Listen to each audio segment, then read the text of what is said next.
এমনি কি আমরা দেখি নাই যে শহীদ প্রেসিডেন্ট জিয়াউর রহমান সমস্ত রাজনৈতিক দলকে উন্মুক্ত করে দিয়েছেন? শহীদ প্রেসিডেন্ট জিয়াউর রহমান, আপনি আমাকে বলেন তো, বীর মুক্তিযোদ্ধা শহীদ প্রেসিডেন্ট জিয়াউর রহমান রাষ্ট্র ক্ষমতা আসলেন কেমনে? উনি তো পলিটিশিয়ান না, সরকারি কর্মচারী।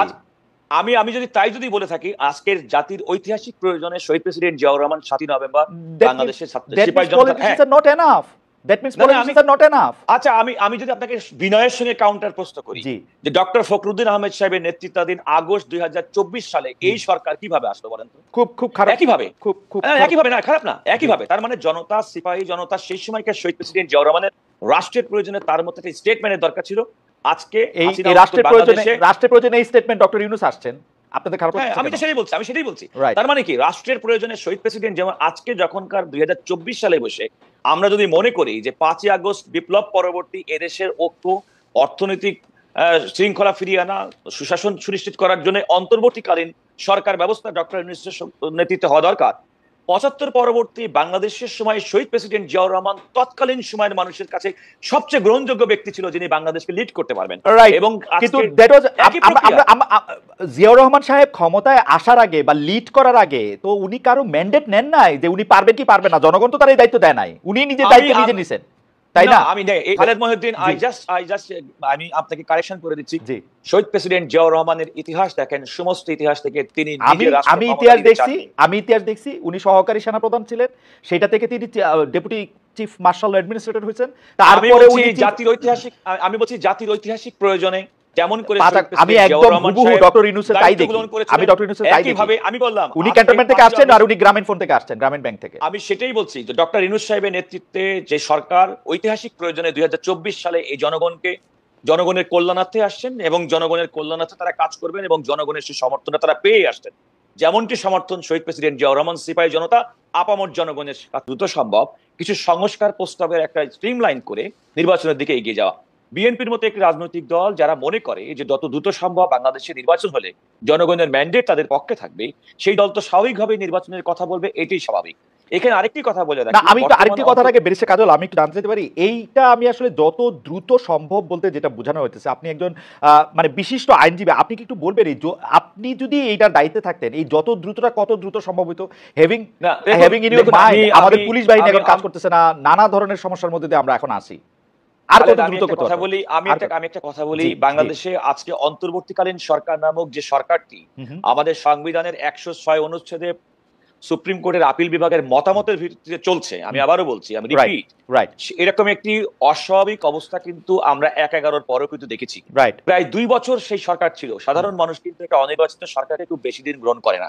এরকম যে ঠাকুরগাঁয়ে গতকাল এক জনসভায় বিএনপি মহাসচিব বলেছেন ভোটের অধিকার আদায়ে 5 আগস্টের মতো রাস্তায় নামতে হতে পারে। মানে 5 আগস্টের পরপর বিএনপির মধ্যে আমরা -2 আতঙ্ক দেখেছি, মাঝে ছিল না, এখন আবার সেই -2 ফর্মুলার ভয় কি বিএনপির মধ্যে কাজ করছে? মানে মির্জা ফখরুল ইসলাম আলমগীরকে যদি আমরা কোট করি, তিনি বলছেন ওই যেমন 5 আগস্ট ঐক্যবদ্ধ হয়ে রাস্তায় নেমেছিলেন, ঠিক সেই মতো ঐক্যবদ্ধ হয়ে রাস্তায় নামতে হবে। আপনারা কার বিরুদ্ধে ঐক্যবদ্ধ হতে যাচ্ছেন বা চাচ্ছেন? এবং দেখুন মানে সেটি কিরকম যে 5 আগস্টের সাথে কেন এই সময়ের তুলনা হলো? কাজল, ফখরুল ইসলাম আলমগীরের একটি বক্তব্যকে যদি আপনি ইন আইসোলেশন যদি বিবেচনা করেন, তাহলে এর নানা রকম ব্যাখ্যা হতে পারে, নানা রকম অর্থ হতে পারে। আমার মনে হয় যে এই অন্তর্বর্তীকালীন সরকার গঠন করার পরে বিএনপির পক্ষ থেকে কনসিস্টেন্টলি বলা হয়েছে যে দেশের কিছু গুরুত্বপূর্ণ সংস্কারের ক্ষেত্রে বিএনপি সময় দিতে চাই।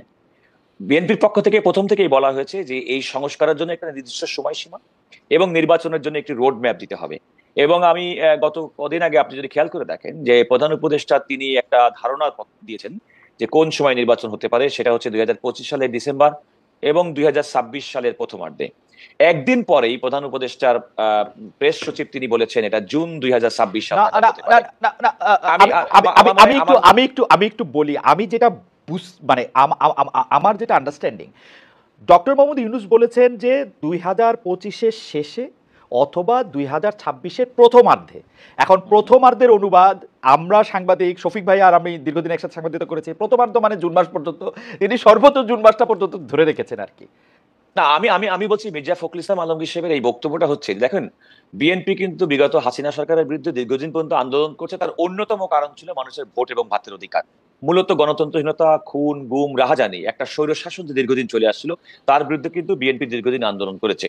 ছাত্র জনতার আন্দোলনে জুলাই এবং আগস্টে যে বিপ্লবের ফসল আমরা দেখছি, সেখানেও কিন্তু মানুষের অন্যতম আকাঙ্ক্ষা কিন্তু যে দীর্ঘদিন পর্যন্ত গণতন্ত্র নেই, দীর্ঘদিন পর্যন্ত মানুষের অধিকার নেই, সুশাসন নেই, এবং তার সবচেয়ে বড় কথা গণতন্ত্রহীনতার অন্যতম কারণ হচ্ছে মানুষের ভোটাধিকার নেই।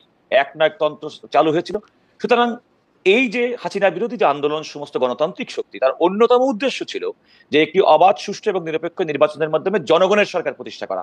বাস্তব কথা হচ্ছে এই অন্তর্বর্তীকালীন সরকার একটা অস্বাভাবিক পরিস্থিতিতে ক্ষমতা গ্রহণ করেছেন। সুতরাং এই অন্তর্বর্তীকালীন সরকারের অন্যতম কাজ হচ্ছে, যত 2 নম্বর হচ্ছে কোন রাজনৈতিক সরকার, গণতান্ত্রিক সরকারের জনগণের প্রতি যে দায়বদ্ধতা, সেই দায়বদ্ধতা থেকেও কিন্তু তারা অনেক সময় নিজেদেরকে নিয়ন্ত্রণ করে তাদের কার্যক্রম পরিচালনার ক্ষেত্রে। আমি যদি বর্তমান সরকারের সঙ্গে 2 বছরের স্বেচ্ছাসেবক সরকার মঈনুদ্দিন ফখরুদ্দিন সরকারের কথা বলে দেখি, মানে তুলনা করে থাকি, তাহলে দেখবেন সে সময় সরকারের নানা ব্যক্তির বিরুদ্ধে নানা রকম অভিযোগ কিন্তু উঠেছিল। সেই অভিযোগটা এই অন্তর্বর্তীকালীন সরকারের বিরুদ্ধে উঠবে আমি এমন আশঙ্কা আমি করতে চাই না। তবে একথা মনে করি যে যদি কোনো কারণে এরকম একটি অন্তর্বর্তীকালীন সরকারের কোনো ব্যক্তি কিংবা অংশীজনের বিরুদ্ধে এই ধরনের কোনো অভিযোগ ওঠে, তাহলে জাতি হিসেবে আমাদের জন্য অত্যন্ত সুইসাইডাল হবে।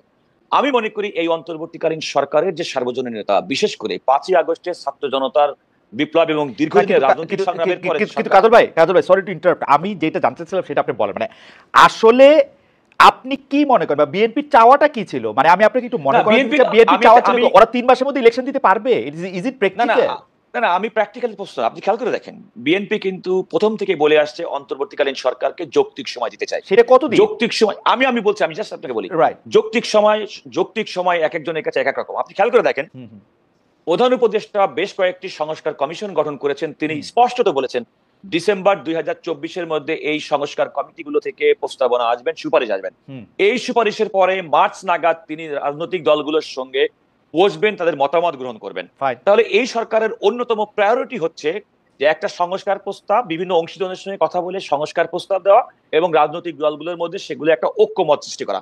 ইতিমধ্যে নির্বাচন কমিশন গঠন করা হয়েছে। আমি কিছুক্ষণ আগে টেলিভিশন স্ক্রলে দেখছিলাম যে জানুয়ারি 2 তারিখ থেকে ভোটার তালিকা হালনাগাদ করা হবে। তাহলে একটা নির্বাচনের পথে নির্বাচন কমিশন হাঁটছে। দুর্নীতি দমন কমিশন ইতিমধ্যে গঠন করা হয়েছে। সরকার কর্তৃক প্রণীত, বর্তমান অন্তর্বর্তীকালীন সরকার কর্তৃক প্রণীত সংস্কার কমিশনগুলো তাদের সংস্কার প্রস্তাবগুলো অনেকাংশে এগিয়ে আনছেন। সুপ্রিম কোর্টের মতো জায়গায় বিচার বিভাগের নিয়োগের জন্য বিচার সংস্কার কমিশন পর্যন্ত করা হয়েছে, নিয়োগ কমিশন পর্যন্ত করা হচ্ছে। তাহলে সংস্কারের যে প্রাথমিক পর্যায়, যেগুলো রাজনৈতিক দলের ঐক্যমতের ভিত্তিতে পরবর্তী নির্বাচিত সরকার সেগুলোকে এগিয়ে নিয়ে যাবেন, তার কিন্তু অনেকাংশে কাজ কিন্তু অন্তর্বর্তীকালীন সরকার, ডক্টর ইউনূসের নেতৃত্বাধীন সরকার করে ফেলেছে। তাহলে আপনার এখন আমি একটা কথা বলি, ইমপ্লিমেন্টেশন প্রসেস, আমি আপনাকে আবারও বলি, খেয়াল করে দেখুন, এই সরকারের কিন্তু ইমপ্লিমেন্টেশন প্রসেসের কোনো লিগাল ইনস্ট্রুমেন্ট এই সরকারের হাতে এখনো পর্যন্ত নেই। আমি সরি টু রিপিট এগেইন, এই সরকার, কারণ আমাদের অন্তর্বর্তীকালীন সরকারের কোন ধারণা যেটা ত্রয়োদশ সংশোধনের মাধ্যমে আমাদের কাজল ভাই, আমরা এই প্রসঙ্গে বিস্তারিত আলাপ করতে পারি, আমরা এটা নিয়ে অনেক কথা কইতে পারি, কিন্তু আপনি এইটা আমাকে বলেন যে আপনি যেই পথটা বললেন, এই যে নির্বাচন কমিশন গঠন করা হয়ে গেছে, তারা আসলে ভোটার তালিকা হালনাগাদ করবে, মার্চ নাগাদ রাজনৈতিক দলগুলির সাথে কথা বলবে।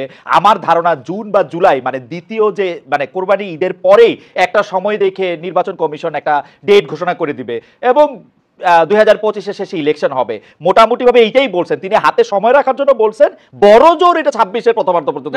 আমি আপনাকে মানে এইটার মধ্যে আপনাদের মানে আপনারা আর কত যৌক্তিক? জি, আমি একটা ছোট্ট কথা বলি। প্রথম কথা হচ্ছে, দেখুন, একটি রাজনৈতিক সরকার, একথা মানতে হবে যে রাজনৈতিক সরকার ছাড়া কিন্তু দেশ পরিচালনা সম্ভব না। রাজনীতিবিদরাই দেশ পরিচালনা করবেন, তারাই দেশের মানুষের কল্যাণ করবেন। ইন দ্য লং রান একটা অনির্বাচিত সরকার ব্যবস্থা সাময়িকভাবে মানুষের স্বস্তির কারণ হলেও দীর্ঘমেয়াদে কিন্তু এটা খারাপ ফল বয়ে আনতে পারে। এটা বিভিন্ন দেশের উদাহরণ। আমাদের দেশের মধ্যে 11 পরবর্তী অন্তর্বর্তীকালীন সরকারের ক্ষেত্রে আমাদের উদাহরণ কিন্তু আমাদের চোখের সামনে আছে। আমরা কাজল ভাই, আপনি যদি আমাদেরকে একটু সময় দেন, তাহলে আমরা বলবো যে রাজনীতিকরাই দেশ পরিচালনা করবেন, রাজনীতিবিদরাই দেশকে এগিয়ে নিয়ে যাবেন। আমরা গত 54 বছরে 53 বছরে এই বক্তব্যের পক্ষে আমরা কত প্রমাণ আমরা আসলে দেখি। রাজনীতিবিদরা আসলে বাংলাদেশকে আছে। আপনি খেয়াল করে দেখুন, কেন আপনি খালেদ, আপনি মনে আছে যে আমাদের তরুণ বন্ধু আমার সঙ্গে সহ আলোচক, তিনি যেমন রাজনৈতিক দল গঠন করার জন্য একটা প্রক্রিয়ার মধ্যে আছেন। এই বাংলাদেশের স্বাধীনতা অব্যবহিত পরে যে গণতন্ত্রের জন্য পাকিস্তানের বিরুদ্ধে সংগ্রাম করে বাংলাদেশ স্বাধীন হয়েছে, আপনার কি মনে নাই 1975 সালের জানুয়ারি মাসে সংবিধানের ৪র্থ সংশোধনের মাধ্যমে শুধুমাত্র একটি মাত্র রাজনৈতিক দল করা হয়েছে? আপনার কি মনে নেই সেই সংশোধনের মাধ্যমে বাংলাদেশের স্বাধীন বাংলাদেশে 4টি সংবাদপত্র বন্ধ করা হয়েছে? ৭৫ পরবর্তী সরকারকে আপনি রাজনৈতিক সরকার বলবেন না? এটা তো রাজনীতিবিদরাই করছে। আমি আপনাকে বলছি, এটি যেমনটি দেখেছি